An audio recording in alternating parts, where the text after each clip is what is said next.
बुवाले पैसा पैसा पठाइदिनु भएन के अब म काम खोज्न जानु पर्ने काम कतै पाइन्छ कि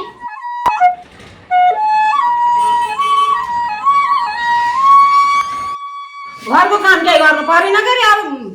काम खोज्दै हिँड्दै गर्नु त हो नि केही न केही चिज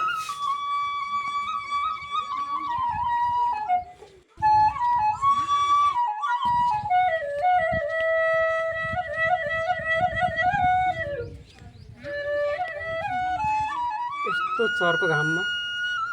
यस्तो काम गर्दाखेरि कति नेपालीहरूको जान जाँदो रहेछ उहाँबाट मान्छेहरूले ठुलो कामको आशा लिएर ठुलो धेरै पैसा कमाउने आशा आउँछन् यहाँ यस्तो दुःख गर्नु पर्दो रहेछ यो चर्को घाममा 50 डिग्रीको गर्मीमा कसैले गर्न नसक्ने काम नेपालीहरूले गराउँदो रहेछ के गर्नु नेपालीहरूको त भाग्य नै फुटेको छ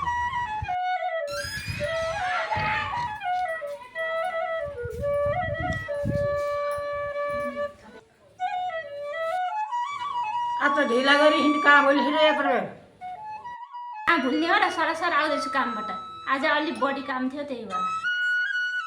हामीले बिउ छर्ने न सबै छरिसके छर्ने होला नि बिउ त अब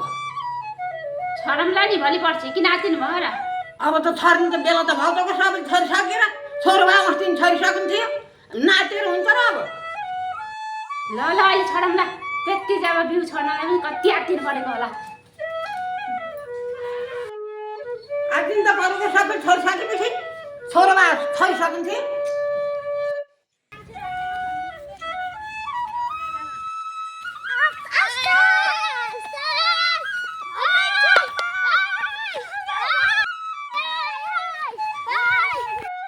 सम्राट आउला नि जाम सम्राटको घर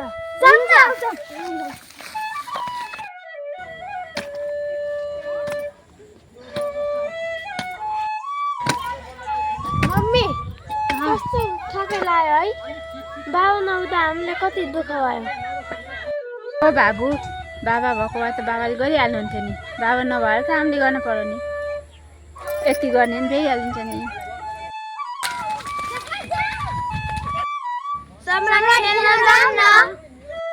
मैले काम गर्दैछु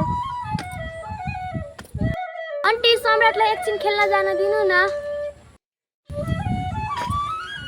ल ल जा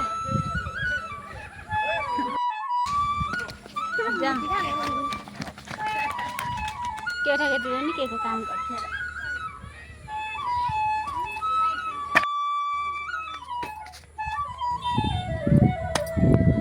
ल पानी खा तिर्खा लावाला नि खाउँदा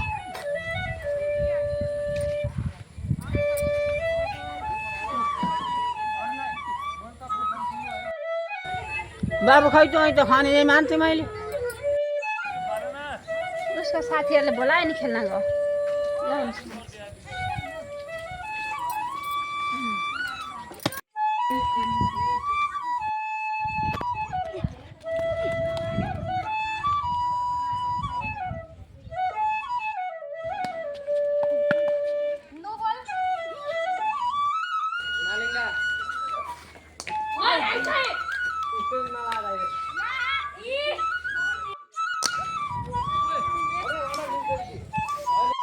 अब हामी सबै मिलेर खेला